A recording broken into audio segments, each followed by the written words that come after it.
Hey there all you cool cats and lazy dogs. Today's video will cover the creation of a time-lapse using a DSLR, LRTimelapse, Lightroom, and Final Cut Pro. Now, post-production time will vary based on your hardware, but to give you an idea, this 20-second time-lapse featuring about 450 photos took my Mac Pro 5.1 dual 3.46 GHz 12-core with a RAID NVMe scratch disk, NVMe boot drive, and Radeon 7 GPU. Took 45 minutes to edit. Keep it locked.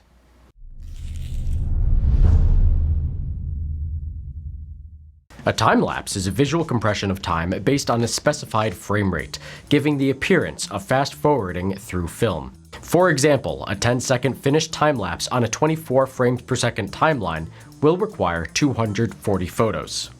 The length of time between each exposure will dictate the speed of the movement within the time-lapse. For instance, a 2-hour sunset time-lapse with 5-second intervals between exposures will result in 720 exposures, thereby being much shorter than the same time-lapse shot with 2-second intervals, resulting in 3,600 shots. It will also feel like it's on a higher fast-forward setting. For instance, if there are people walking in the frame, they will move in and out of the frame faster, due to the longer interval resulting in fewer shots of their particular movement. So a longer interval will be better suited for slower moving subjects, and a shorter interval for faster moving subjects. This applies to the environment as well. If you are shooting for a short time, like 5 to 30 minutes, shorter intervals are best. But if you are shooting for several hours, you may want to consider longer intervals. When shooting sunsets for a couple of hours, I typically set a short interval of 1 to 2 seconds while the sun is setting, and a longer interval of 3 to 5 seconds before and after the sun has set. Remember, you can always speed up a time-lapse in post-production if you have too many shots, but you can't slow a time-lapse down that doesn't have enough shots. So err on the side of caution and shoot more than you expect to use. For a time-lapse to be effective, there must be movement within the shot, so look for moving clouds, water, people, animals, etc. Whatever relays the passing of time. Assess the scene where you would like to photograph and try to predict movement within the frame. For instance, if there's a sidewalk, you can presume people might walk on it. Cars might drive on streets, leaves might fall from trees, dogs and cats living together. You get the picture. Wide-angle time-lapses will be easier than a telephoto time-lapse, as it's often difficult to predict and guarantee motion within a specific segment of a shot, which is why you see many time-lapse photographers using 2 cameras at once, one capturing a wide and one capturing a telephoto. Just as if you were shooting a traditional video at 24 frames per second, start shooting sooner than the action starts and leave the camera running a few seconds after the action ends. In the case of time-lapse shooting, those few seconds will be determined by your shooting interval, so in real time it may actually be a few minutes before and after the action is ended. An ND filter is a great tool for time-lapse photography, as it permits slower shutter speeds, producing a greater motion blur. I typically use a 6-stop neutral density filter. When shooting sunsets, I will use the ND filter until it gets too dark. Then I will remove the ND and manually adjust my settings to as closely match the exposure of my previous shot. As the sun fades and it gets darker, I will usually start to ramp up my ISO, until I feel it starting getting a little too noisy. Then I will start to lower my aperture. My initial aperture is usually set to about f16 to keep everything in focus. Your shutter speed will dictate the amount of motion blur in your shot. Too high a shutter and the movement will look like stop motion animation. Too low a shutter and the movement will look like ghosts.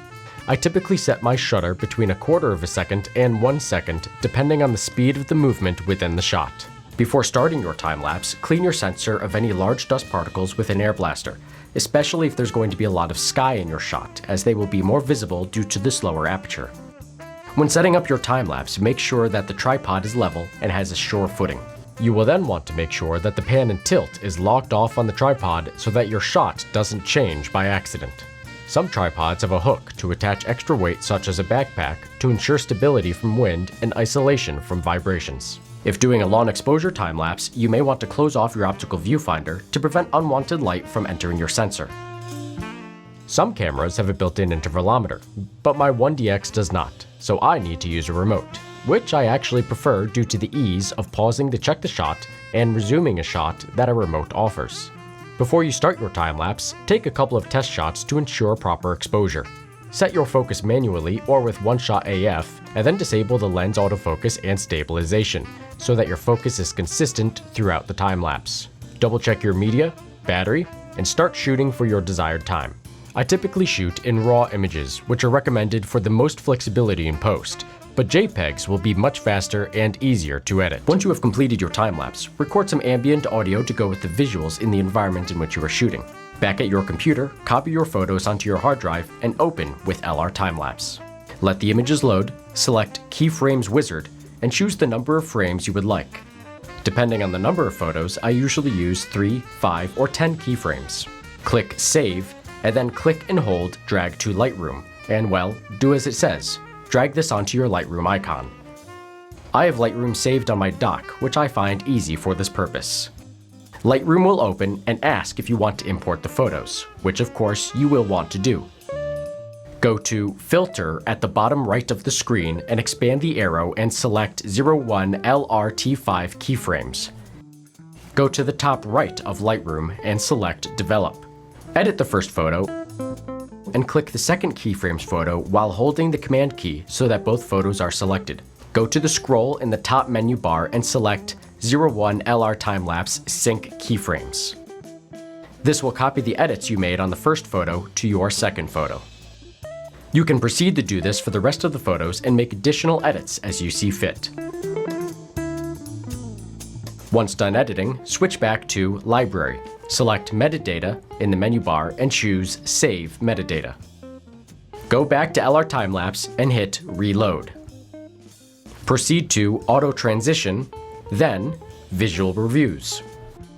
The latter might take a while depending on how many photos are in your sequence, and it's pretty GPU and CPU heavy, so you might not be able to do anything else on your computer at this time. Once complete, select Visual to Flicker and specify how precise you would like it to be. Once this is finished, hit Save and switch back to Lightroom. Go to Metadata and select Read Metadata. Right-click on the image in the sequence. Select Go to Folder in Library and hit Export at the bottom left of the screen and double-check your export location. Again, this will use a lot of CPU and GPU power, so you may need to do something else in the meantime. Once it is finished, it will open LRTimelapse with a new pop-up window. Make the appropriate selections and process the video. Bring the video into Final Cut Pro and scale it to fit your preferred aspect ratio. Add your audio, render, export, and you're all done. Enjoy your brand new time-lapse.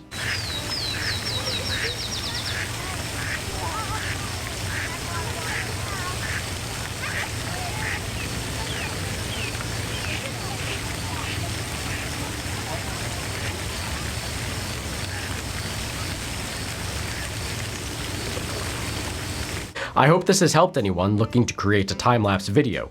Feel free to like, share, and subscribe. Until next time, this is Alexander Calder Spinelli of Longbow Media, signing off. Catch you later, cool cats.